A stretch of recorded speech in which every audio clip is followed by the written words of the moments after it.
Okay, are we sort of ready at both ends? Huge warm welcome to our two audiences, really. The one that's right in front of me, we are in the Arts now at the University of Sheffield, and we've got quite a large gathering here online. So welcome to you guys too, and needless to say, huge welcome back to Denise Riley, Professor Denise Riley, who has kindly agreed to give us a reading. Again, we've just been trying to remember how many times we've had Denise here, but no. So it's a really lovely occasion. Denise has just given the MA lot a beautiful seminar, so it will be about a 45-minute reading without a break. I will say a few words about Denise in a second. Just a couple of things briefly. I'm going to this reading online is recorded, but for just in-house purposes, really we are not gonna put it anywhere. And I will be, particularly for the online audience, we'll be switching the camera off during Denise's reading. Also, just informal request not to take any photos of the reader. And on that note, let me introduce Denise Riley, or for us just Denise, who lives in London. Her writing includes poetry, the history of ideas, and philosophy. Among her books are Theories of the Child and Mother, that came out in 1983. Am I That Name? Feminism and the Category of Women in History, a 1988 publication. The Words of Selves, Identification, Solidarity, and Irony. It was a 2000 publication. The Force of Language, later was published in 2004. Impersonal Passion, Language as Affect, was a 2005 book, and sort of recently Time Lived Without Its Flow, with two publication dates, 2012, the original, and then the edition in 2019. There are also poetry collections, of course, to mention Marxism for Infants was a 1977 collection, followed by Dry Air in 1985. 1993 was the year when Mop Mop Georgette was published, and recently Say Something Back was out in 2016, followed by Selected Poems in 2019. Denise's fourth collection, Lurex, is out in 2012. This is a rather modest list of things. I think the list itself is, of course, a lot wider and broader and richer, but just for now. Also, I'm not sure if I think I have got the okay to read an alternative biography of the mini poem or lyric. I thought, sort of half humorously and of course half ironically, Denise, or seriously even, added to my request for this biography, and that's an alternative biography that goes like this. A natal error, steadied by pamphlets and brilliance of the babies, in leaping joy alone. Why do some will themselves to stone? Now is it time for night to fall?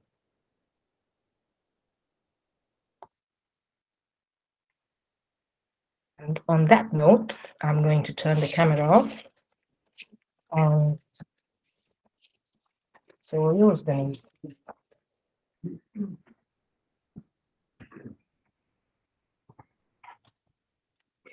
Thank you very much, Aggie. That's a very generous introduction, and so thank you to the Centre for Poetry in the English department at Sheffield University, which by now must be quite tired of seeing my shining face, but it's a pleasure to be back.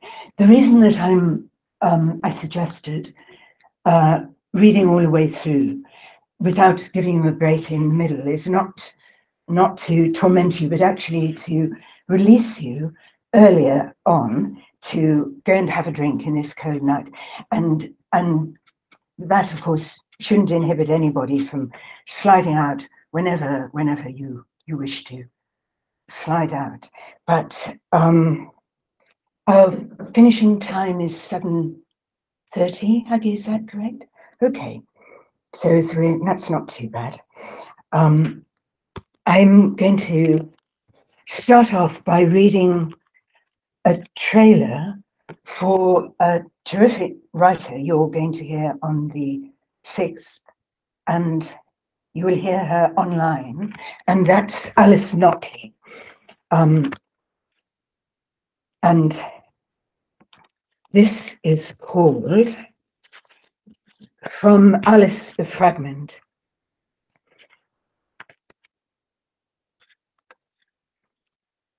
And as you will hear by the details of tailoring, it harks back to about 1975. Young men were poets in their velvet looms, reclining on that title.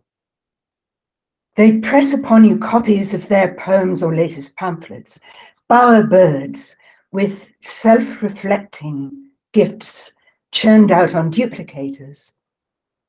But nesting instincts, smartly swung to angry pecks, then flitting off.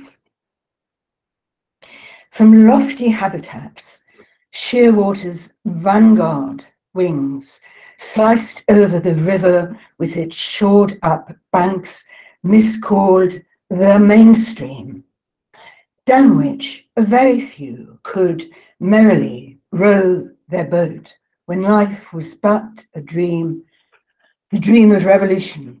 I didn't want a voice myself, far less that woman's voice. My feminism fled such retro-femininity as it then appeared. Not womanly, my shameless hope, so prices were to pay as usual. Yet these weren't put on display. I scraped the lining of my skinny purse through harsher miseries than carping verse, but Saint Mark's seraphim arose to blaze with Alice, fearless among them, sure-footed in the luminous confiding of her calling. So I commend. And I'll carry on reading from Lurex, the forthcoming collection.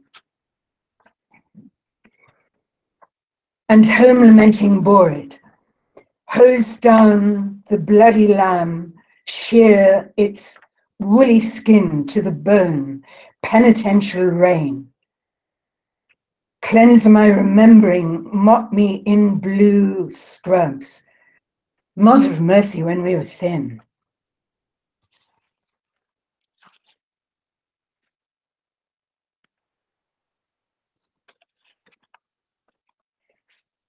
Slow burn. Happiness, I consider, in my papery season, did zigzag toward me until later I got hated in the guise of that demon I was held to be. Now I forget much in my white fog pierced by rare if brilliant rays. My beard careens into spidery threads, long and light on the wind. Let these scant years keep lucid unclouded by the familiar sorrows and released from their rattle of verdicts, whether issued or received, whistling down a meadow path. I was frank and easy in my speaking. My will to trust limped off mutely once it heard honor canter away. Yet even a single, but how could they have, is one plain too many? Or do they, like me, pick their consciences to ribbons? Behind my fan, I could weep for the bruised decades. Then I wouldn't have quivered. Secretly, the intimate talkative skin seals over, turning to face the wall. A half-hearted recruit to the sect of post-sexuals must quit her soft spot for devotion to something afar or desire of the moth for the star. But what good to even the keenest antennae of moths could any star be? I bound my own feet in a looks of all giving, determined to offer them everything I'd never been given myself. Was that one way of getting it? The outcome was ivory trotters so polished a blade flips right off them. Evenings float under television rather than into amnesiac scholarship. Yet my recall of his death threats to me still stays embarrassingly sharp. As a boy, I'd puzzled over what had brought out such cruelty in them. What was it, I worried, in me? I'd never thought of myself as young, so sheltered by only my plywood shield of bravado. It splintered. Unknowing, I once had a child by a man who had strangled a swan. Others grew thin-lipped when the world disappointed them, and I was at hand as its rep. Bad rep. Caustic love agonists, complacently aging, wax savvy about therapy. Whose are all these children? The benefits officer asked me so scathingly, it just wasn't on to reply to her, mine.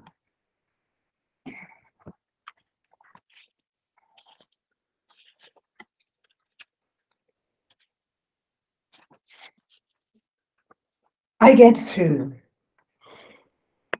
One drawback of loneliness, you can notice yourself too much, carrying this self around between cupped hands like something fragile, of careful positioning, although you're not meant to become a thing to yourself, far less a delicate fetish. Yet once you've ferried your own cloistered burden outdoors, any breeze will undo it, so by then you're no longer a well-wrapped, patted ball, but are genially uncoiled on the air, dispersed as filaments apt to take a wandering interest in everything bar their source. Both working and living alone, I might wait days for the sighting of anyone familiar. Still, hours may slip by with reassuring ease as my violin sobbing swings into a chirp pizzicato. Bookish stuffs aside, a bright solitude beams gaiety upon my inward eye, but it can lurch to self-upbraiding. What eager emptiness made me incapable of holding on to someone else's affections? Don't rush to answer. My DIY tussles allow me an alibi, being of use. So what if my plastering's done in a gape of no human contact? Faced by my freshly polished table, set for one, I'll quaver that we're born alone, we die alone, but I'm not heartened by this sore, too laboured, these efforts to handle seclusion gracefully. But then it'd be harder to not be alone, or at least, so I fancy, rehashing this half-convinced solace. I shouldn't much like to be visible to someone else all the time. Not that I do anything so wicked in private, sadly. Being solo means calculating. Might I tot up enough friends to see each one per week over the year? But how many of those might come around less or more often? What a rainbow of post-it notes a hope-stuffed timetable needs. Why was humanity fabricated as pinpricks of single perception, sequestered minds embodied? A theatrically bad arrangement, simpler, kinder, for just one collective to have been engineered, unindividuated, rather than us billions of scrapping creatures. The plain truth is that, given the longed-for company, I love it, but soon get overwhelmed, then want to slip off home. And do, to the joy of flopping alone with a glass that's riskily comforting. Unseen, yes, glad of that. I'll uncurl for an evening's preparing, death sorting through my clothes in heaps, lamenting woolens where grubs of moths revolve my cashmere pensively between their jaws. I'm a cloth snake of a draft excluder, wedged in a gap, my one side warmed, the other nippy.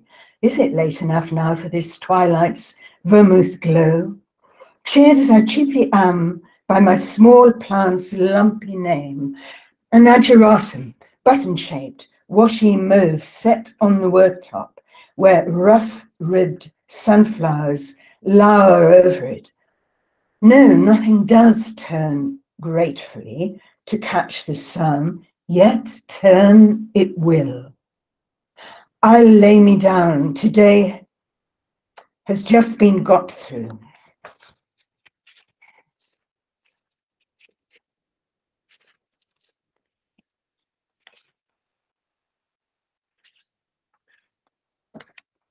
Air.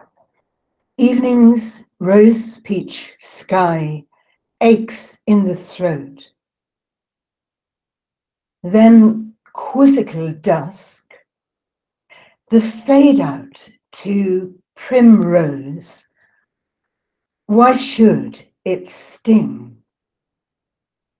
What is the hurt in that light?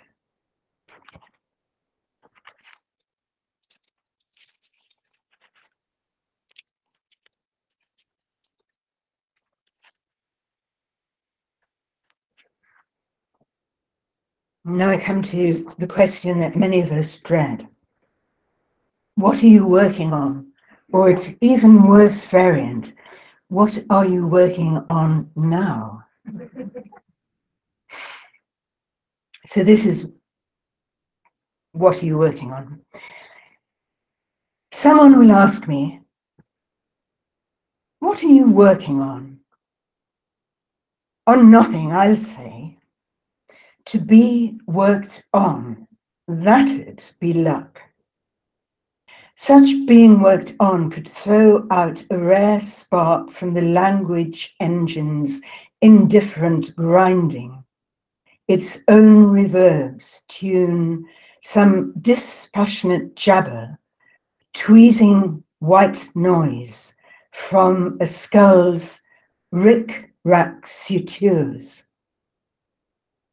Or am I tone deaf to old radio frequencies in the glare of this stillness that waits, incurious?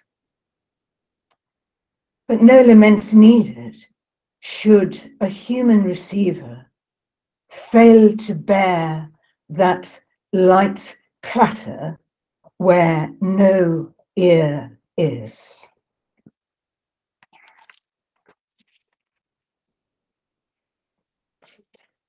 Any driven animal, anonymous animal of the yellow hide scat, go figure out the curio of why your lowering passions stump about for more, lowing that they'd get filleted per usual, their dewlaps swaying to some charmer's wind, then eyeballed by the taxidermist.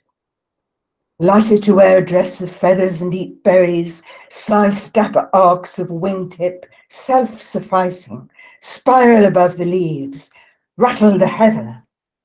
But no, your portly body's earthed, perplexed, tramples at night to sense itself unsexed.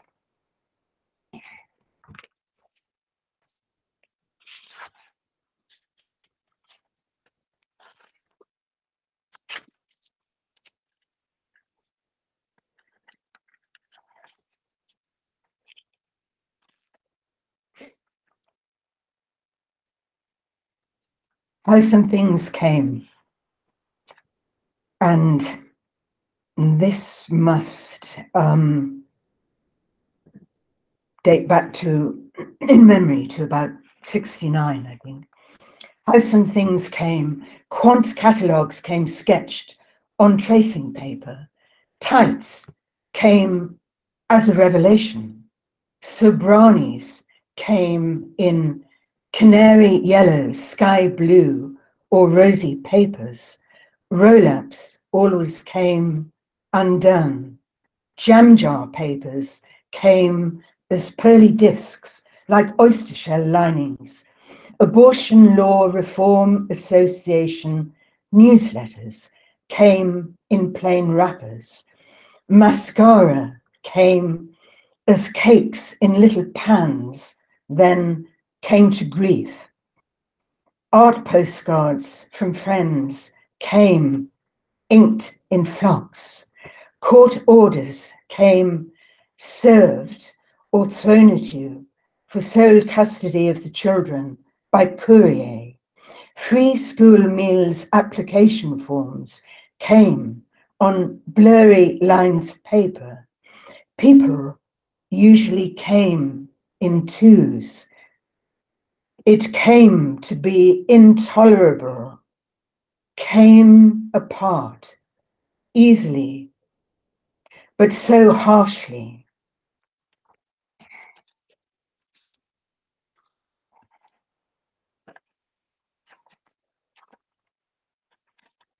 I'm flicking through for something less melancholic altogether. I'm sounding to myself like a one-note pony here, a one-trick pony.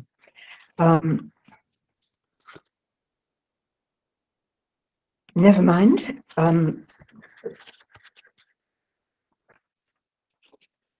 I push on.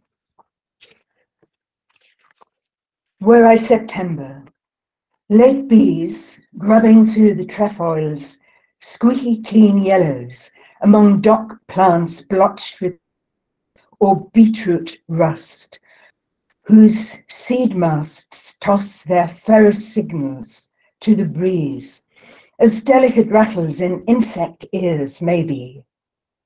Light, patter. What authority could my old pain broadcast allow me to claim? None, I'd say. The human sound their billions-fold democracy of distress, a dying spillage. How plain and clear its songs, how hummable.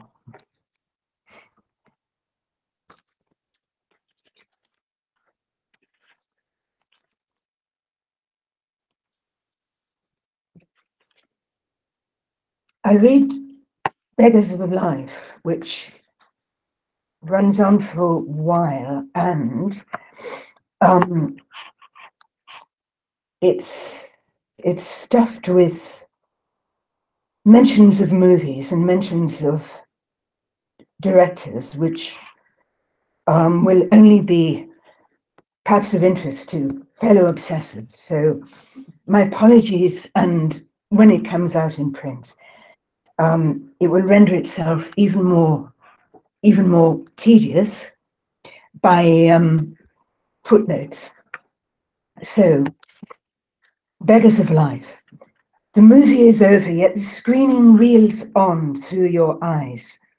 You've left the cinema, but you're still seeing in graceful Ozu, or in kindly Kore Eda, or in pleats in blood or plain rose. You're passing by nondescript shop fronts, now floodlit in scarlet, thanks purely to Coutard's lens.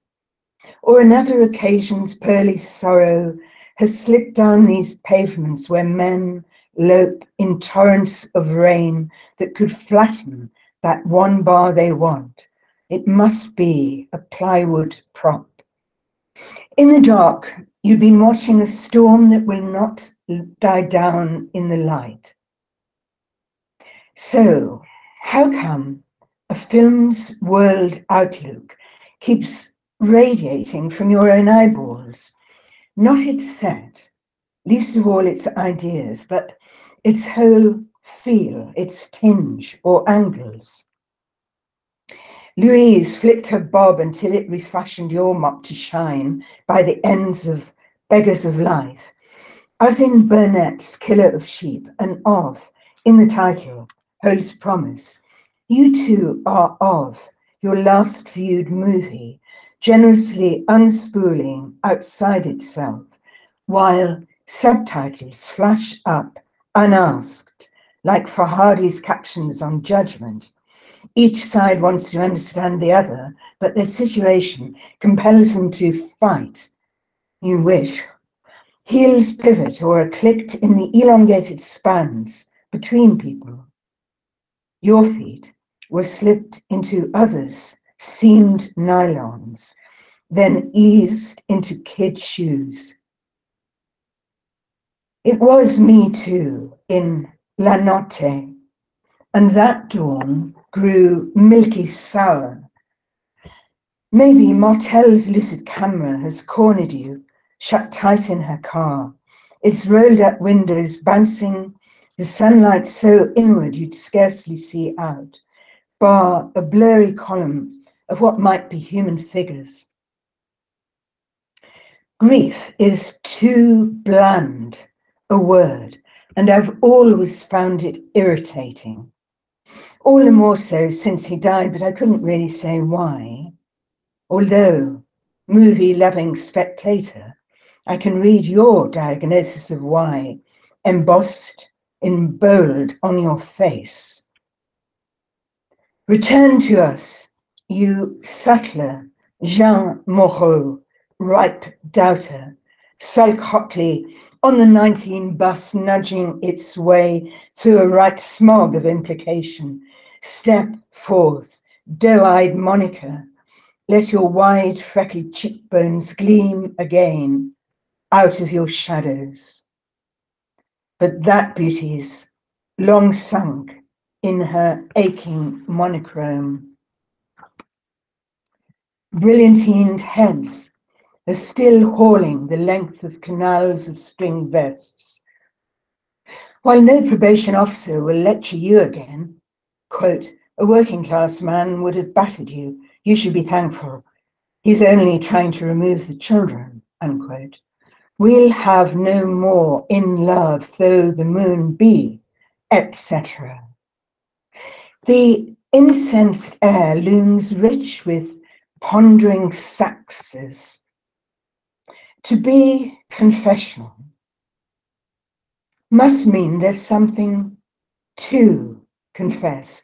But what is that thing's true name? Nico, Chanteuse Remix Velvety, remarked, I wasn't happy when I was beautiful. It's you who are in the wrong, you who are both born in it and born into it. But that's wrong too. hell-bent on thinking the best of others who might yet turn out to be kind, you wouldn't draw the consequences, wanting no consequences but reliable love. Twilight sags blue on the terrace, the clinks of the party dim as long lashed looks pan out across olive groves branched like squirrel hair brushes, handy enough for rouge.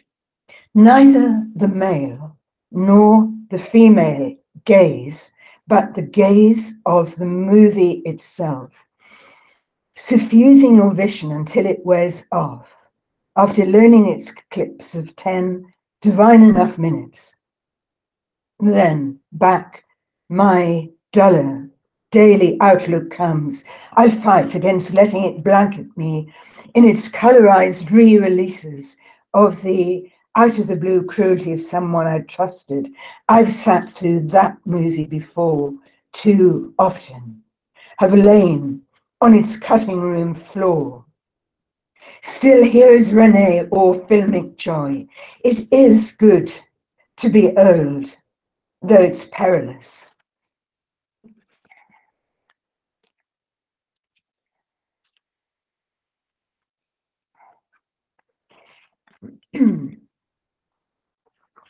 This is the second poem in a series which try to talk about senses that you have quite sharply but don't have a name. So the one you've just heard was about the strange way in which when you leave a cinema, the movie goes on playing not as an idea but as a perception in your own vision. And this one is about the more easily describable sense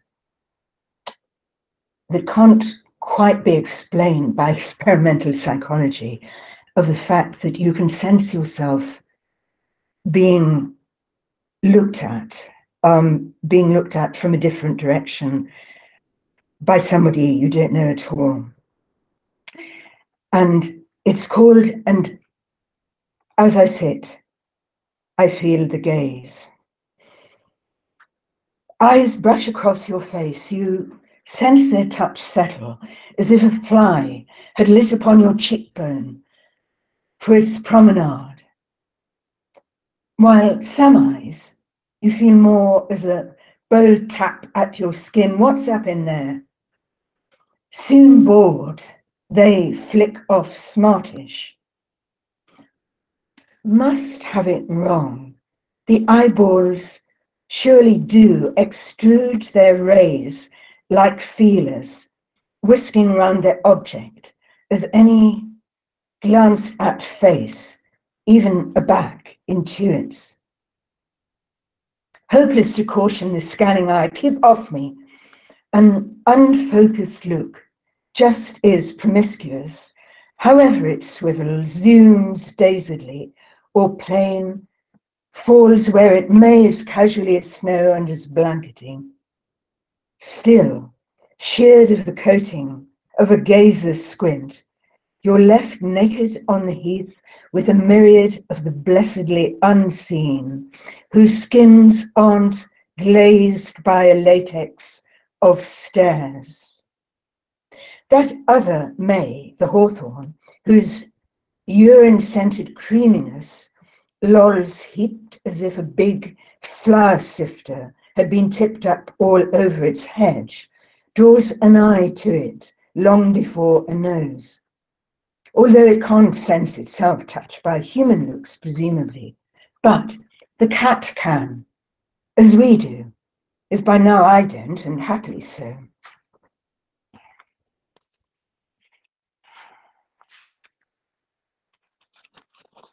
Be quick.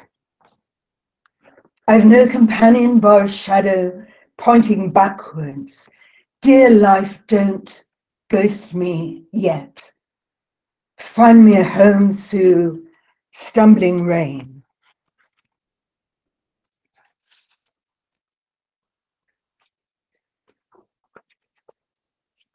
Lurex, it's a title poem of the new collection.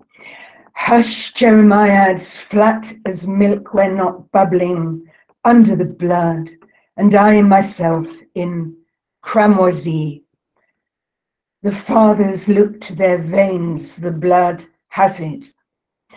Could they not have trusted in themselves and so in us? Not easy in their leaving. How do I know it's mine? How am I mine, who once was yours? Dark yet sparkly, the seriousness of it, to believe in both its then and its now. A child is a guarantor against loneliness, including its own. One fact that is kinder all round.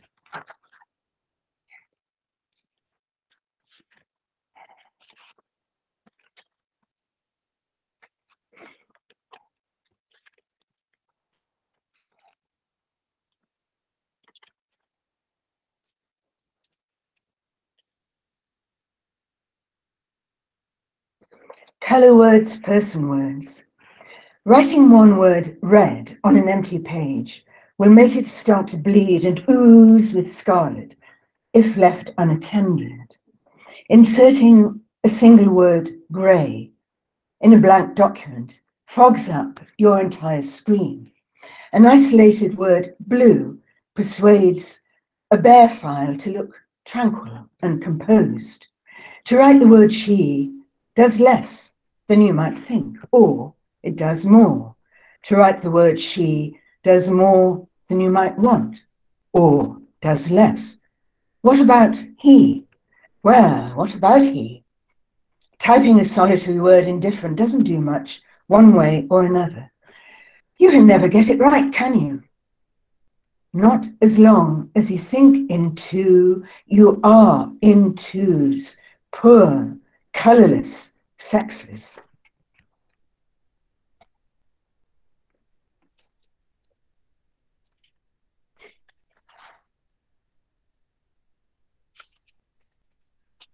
Oh, at last I found 2 pages of very light relief. And this is a kind of, it's a parody imitation homage to Robert Burns's poem about being at church and seeing a louse crawling on the bonnet of the lady in the pew in front of him. And Burns, in his poem, reproaches the head louse. But this is the other way around. And it's called To a Lady Viewed by a Head Louse. So the louse is now speaking. I with my triumphant bites vex, useless human parasites. You, world devourers, are for what? Useful. You yourselves are not. Refer me, lady, to your Gaia. My jaws will raise your blush of fire.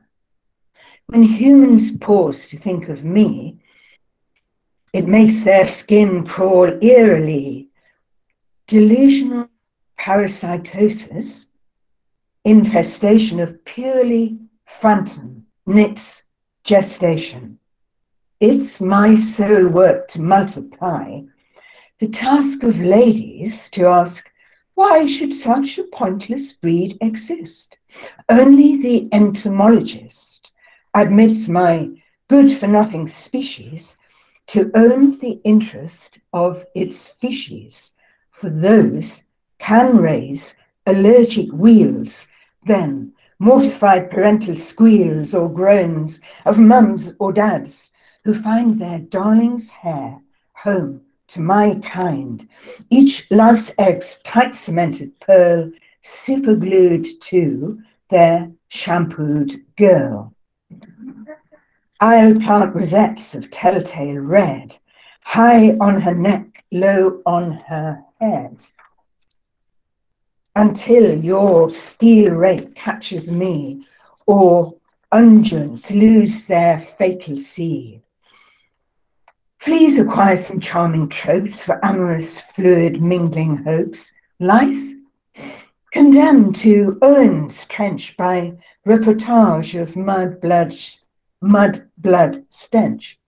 Some sorts are meals for grooming birds, while others have engendered words like lousy, apt for human speech. Each head louse purely is for each. My species world obeys no brief of reciprocity. Such a relief not to claim virtue. Ah, your rich biodiversity makes you itch. I am for nothing, only to increase my numbers swelling after my decease. Purposeless insects may prove good for thwarting your delusion that all should conform to human dreams of mutual aid. Presumptuous fantasy we lice downgrade. Lady, I dancer Robbie Burns. Let other species take their turns. And do not keep so dour and mean, vaunting your old Anthropocene. So I'm afraid I think that's the only humorous relief that you're going to get.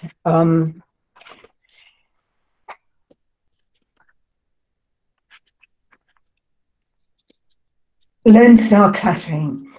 What got done to me stains through my hopes of passing as fully human, though my bad blood won't gloss that. To canter around its crimson rosette would tart up a harm more my post-war bad luck than a told shame's mother. Still the pose. Say, yellow rose, go hard and plain to Amarillo. They have shot me down. Yet do I rise a tad orange.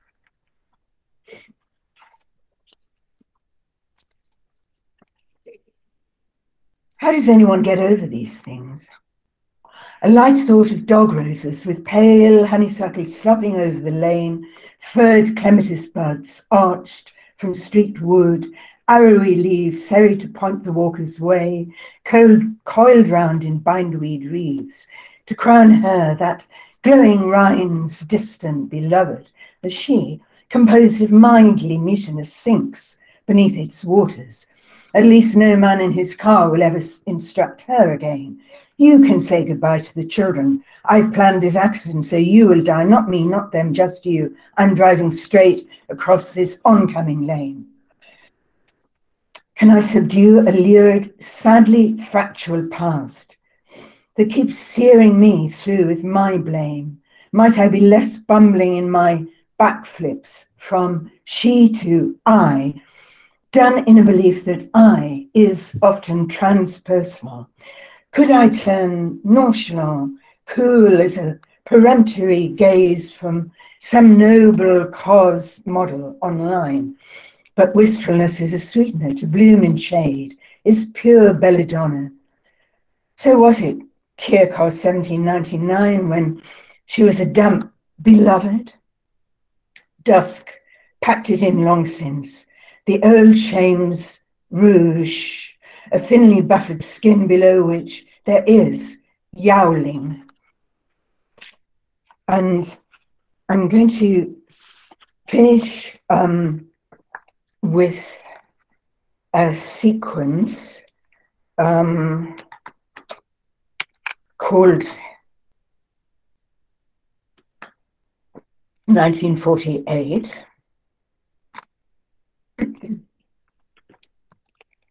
And the subject of this is really a kind of social policy which time has mercifully done away with. So 1948. 1. Your past can't tell it is the past. How to convince it that it's done with now? The only touches that I got before I reached 18 were blows. It never crossed my mind to look for other kindness later on, but my pig-headed will alone propelled me to my sorrows. When I could step into the shockingly open world, I wasn't sure of where I ended or where someone else began. This was a joyous state. Under my skin, I might have been a man, a kindly one. Longing leapt in flames, it raced and crackled. Small winds tore through it, keening and fanning its chase. It made the truest of songs. It was the truth ablaze. It was pure wanting, bloodied and radiant. Holy, holy, holy sang that pursuit. And holier the infants born of it, then unholy the contempt that circled me. Time did, but did not, pass. In muted work and stabs of gaiety to build some way for us to live clear of the glaring, yet repeated, risks of coupledom walked by rancor. A darling can turn wolfish. I wished, half helpfully, to be unseen, or run a website for the hard to place with me as its founder member. Now I'll brandish my rosy face around, teasing my pratfalls of a buffered need, while hope deferred still hollows me out, takes clownish leaps about my gouged out shell. As there's dark humor in a darker time, so there's resilience in the obvious rhyme. Self-parody deflates a plaintive mime to make it truer, just as pantomime. The mothers are long dead, the several fathers too. What took place is done, though it murmurs on in you, who got through it alive with a bit more extracting to do. On streets, the taint was scoured from doorsteps, the illegitimate sent off to the infertile, their pasts expunged, their names altered, their records sealed. No need to mention any of it again. That was only for the best. It was all for the best. Everyone meant it for the best. This present past hangs on. It says, days flocked with frightness, they circle round you still. Though they're long dead who daily clouted you across the mouth, disgusting animal, you're asking for it. Useless object, you want a good thrashing. You didn't, but you got it anyway, with other things far better not to get. Though decades later, getting pregnant saved your life, since you did get lovable children. Slabs smelled of bleach, striping your face in wheels, each the width of the finger that made them. You prayed that they'd fade before school. A knee to the small of your back shoved you down if you paused on the stairs. You're bad, bad through and through. You spend your next 68 years working out how far that's true. So, what are you asking for now? To not still hear these utterances in the only mother tongue you knew, obey without question. You want a real beating. Spare the rod, spoil the child. Shut your gob or I'll shut it for you. You're neither use nor ornament. You're not like other girls. You don't deserve to be loved. You belong in the loony bin. A child has to have its spirit broken. Hold your tongue, you disobedient animal. No one would ever believe you. Well, no, though you never expected them to. Who would have heard you then? Who would? Since no one could see how you try to be good. You can't try any harder than ever you could. That could have happened. You seem so normal. I am so normal. And it did, just as it did. 2000s. I tell my past it's past, though it can't tell. More training to teach obedience, a toddler who'd wet herself, gripped by the scruff of her neck, and her nose rubbed in it in freshly damp white cotton. Their real beloved dog I envied while I stayed in it, burrowing through straw quills in the kennel, to study the grace of the dog, to poach its secret of being light. Yet, gradually, my life as an it has grown muscular. Almost, I am that dog. I won't blame those enslaved by their own rages, fearful of a baby that can never feel like theirs, yet couldn't be returned to the agency. I blame the powers that packed us off to them as misconceived children to be conformed, easy mishaps in small border towns, stains on their working families. Cast to the wind, some might find safe landings, but others blew onto steel shards. Bad blood was how our bad fortunes described us. It could all have worked out fine. Bar the tick of a chancy official biro handing you straight to the care of gloved anger or respectable angry anxiety. But that was the luck of it. That was how it fell out for surplus post-war children, the indifferently falling rains of them. More care would get taken in rehoming a dog, though the dog might at least have its pedigree, hit and miss literally where you ended up, and each person involved was unknowing. This history is too place to tell.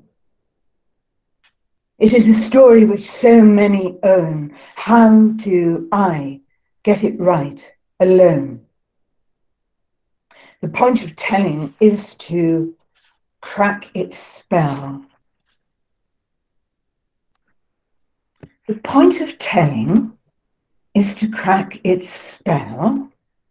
What if it underscores dead violence as calligraphy? A sentence may be freeing, but only if, quote, done well, unquote. And when the casual judgments fly around each teller, she's damaged, TMI. Judgment runs everywhere in our material. So thank you.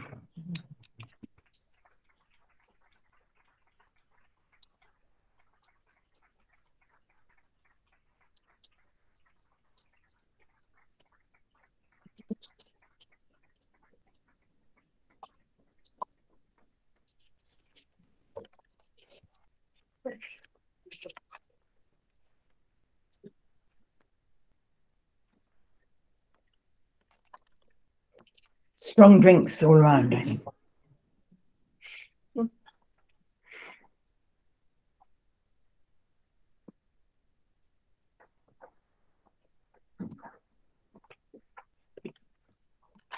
I won't turn it on.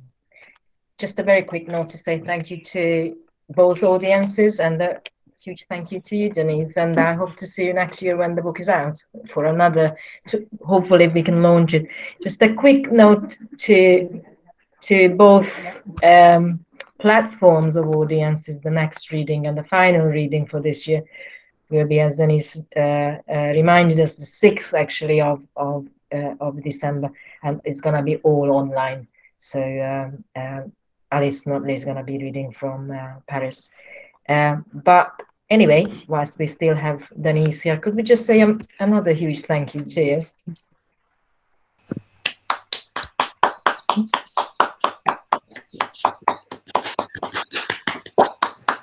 Thank you, guys. I'm going to say goodbye to you as well. Thank you for being with us tonight. Bye. Bye.